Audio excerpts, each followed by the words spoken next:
Well, thank you very much for talking to CGTN. You've been volunteering in Gaza for several years now.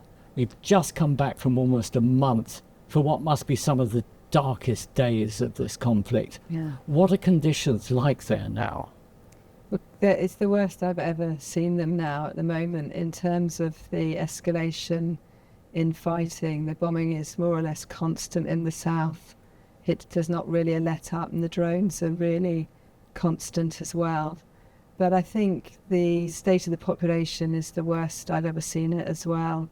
Everyone now has been displaced about 15 times.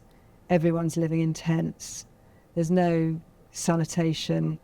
We're running out of clean water. And then there's been no aid since the 2nd of March. So you really notice the malnutrition. Everyone that I knew before has lost 5 or 10 kilos in weight. It's become very critical, particularly for the children. They're very thin. They're not healing well. Their immune systems are low.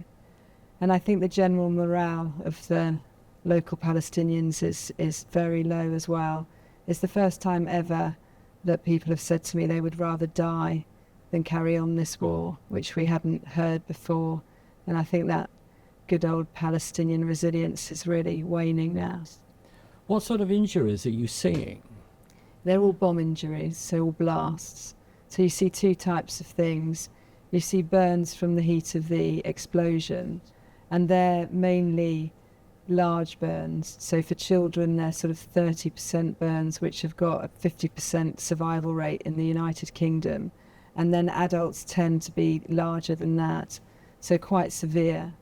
And then the other injury is normally due to shrapnel being whipped up in the force of the explosion and ejected at quite high velocity, and that will then hit the civilians either in the head, chest or abdomen, which normally kills them outright. But if you get hit in a limb, it's often survivable, and they will come in with partial amputations, broken bones, skin loss. But this time we saw a lot more sort of devastational injuries, as if people had been directly blown up. So children with knees missing or whole side of one arm missing. We had a 7-year-old girl with half her hand missing, and it just seemed a bit more of a direct hit onto the population, which may be because they're exposed in tents and there's no real cover. But it definitely seemed to be a lot more savage than the injuries we'd seen before. Israel says it has the right to defend itself and that to destroy Hamas following the attacks on October the 7th, when some 1,200 people were killed and around 250 hostages taken. I think Israel does have the right to defend itself from Hamas, but this feels more like an attack on the entire population. It feels very indiscriminate, and we've certainly seen the death of civilians, particularly in events like the Gaza Humanitarian Foundation shooting. That wasn't Hamas shooting.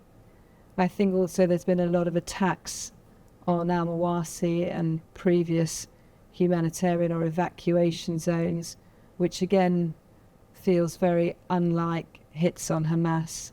While I was there, a school which was being used as a shelter was bombed, and I think I always expect now that the Palestinians wouldn't really be sheltering any militia, because they would know that they would be targets if they were, and that's certainly the way that it's described to us. So it's very difficult to sort of square the circle. I can understand that, there's a job to be done to take out Hamas, but it's been 19 months and we still don't seem to be nearer to that objective, and a vast number of people have been killed and injured. What's the mix of the patients that you're seeing between adult males, for example, and women and children? It's 50-50 children and adults, and that's mainly because the population is 50-50. But we see as many women as we do men injured. It seems to be families that are hit, so it will be a whole family, and you will have the children and the parents and the grandparents in a single admission. Now, both the United Nations and the World Health Organization says that Gaza is on the brink of famine. Israel denies this, but what situation are you seeing on the ground? I think there is a huge issue at the moment with malnutrition, but it's also the block of all aid, really. With regard to food, we didn't see any fresh fruit and vegetables while we were there for this duration of the mission. And we noticed that the hospital has stopped feeding its staff, and in certain wards it's not feeding the patients. So that's a real indication that food is scarce. I think the fact that the Palestinians are making those treacherous journeys to the distribution centres to get food is another indication that the population is starving. But as I said, the weight loss is visible, and the children are certainly not healing their wounds as well as they were when we were in Gaza in August. Everyone seems to be taking a lot longer to recover, and I think coupled with the fact that malnutrition affects your immune system and dampens that response, we saw a huge rise in infection rates. All wounds were basically infected at the second debridement. And then because we hadn't received any supplies, we were very low on antibiotics. So our choice was just 3 different types, none of which would have been the first line choice if we'd have been in the UK for wounds like that. Are these private US-Israeli distribution centres making any difference? I don't believe that they are. There certainly doesn't seem to be the aid delivered that's needed. For this immediate crisis to end, I think we do need aid delivered at scale through multiple channels, not just at point pickups. And it needs to be distributed to the people. And also we need the essential services that go with food, such as sanitation, vaccination. So all the things that the United Nations, the World Food Organization, UNICEF, Save the Children, UNRWA, those partners were in place and were doing a fantastic job before the ceasefire fell apart.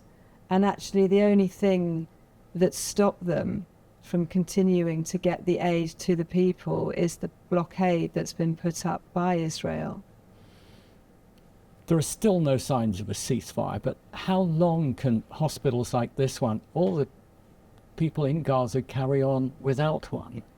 Well, Nasser is the only hospital left in Khan Yunis in the south. The only other facilities around it are field hospitals, so that's UK Med, ICRC, MSF Belgium and the Jordanian Kuwait hospitals, but they're all tents. So Nasser has a bed capacity designed for 300, and at the moment it has 500 patients there. It has the capacity to run 10 operating theatres.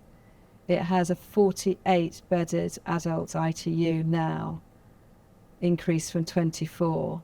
And it has 12 paediatric beds increased from 8. So a huge capacity. It's the only centre that has neurosurgery. It has its own oxygen station. It runs haemodialysis. It really is a centre that can cope with some of the trauma that it's seeing. But what about supplies for the hospital?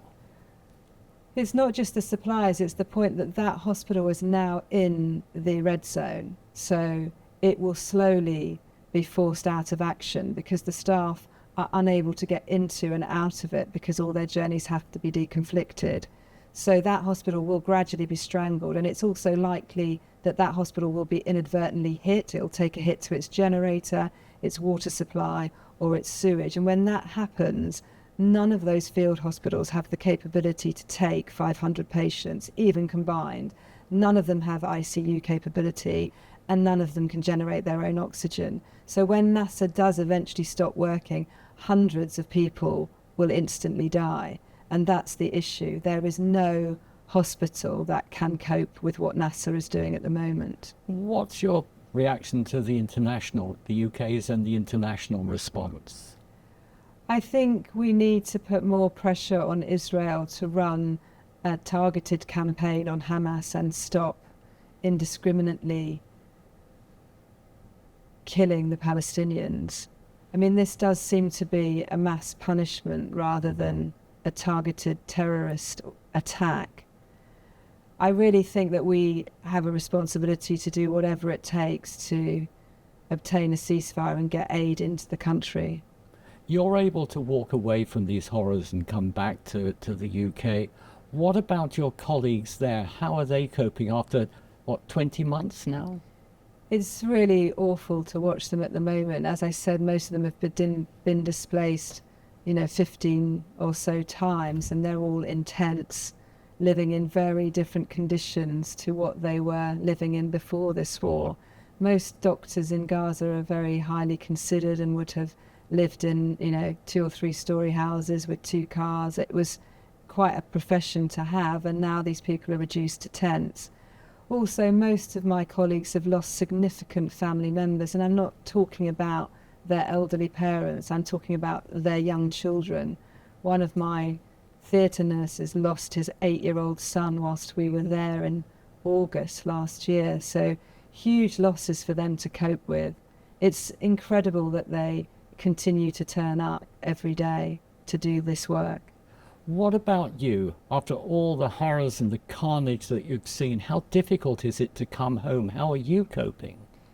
I think for us it's still part of the job, and when we're there we are making such a difference just in the fact that we're bearing witness to what's going on and that we're supporting our medical colleagues, but also we are, saving limbs and lives one by one. So it seems to be worth, I suppose, the mental trauma. And certainly if we were to get a ceasefire now, I think I would cope very, very well. But it depends on how this war goes, really, as to how my mental health's going to recover. You've been volunteering now since before the Israeli-Hamas war. What made you start this? Why did you want to do this? The charity I work with was running a campaign to try and educate the local Palestinian doctors in the methods of lower limb trauma reconstruction. In Gaza at that time, if you were a medical professional, you were very rarely granted leave by Israel to leave and train abroad. And when I look at my trainees, we send all of them abroad at some point in their training. If not just to international meetings, they will go and work in another country for 6 months to learn new skills to bring back to the health service. And the fact that the Palestinians were not able to leave meant that the charity had the idea of us going into them to train them in their own country. And that's really how the whole project started. Anything else you think is important to add? Yeah, I think, we've got to be very balanced in this at the moment. My possible message right now would be, be very kind to our Jewish colleagues. I feel very upset for them and the way in which all of them are being labelled complicit in what's going on, and I think that's very unfair. So I think we do have to maintain a very balanced view as to what's going on and why it's going on, but at the same time we have to address this humanitarian crisis and the probable destruction of an entire population. Dr. Rose, thank you for talking to CGTN. Thanks very much.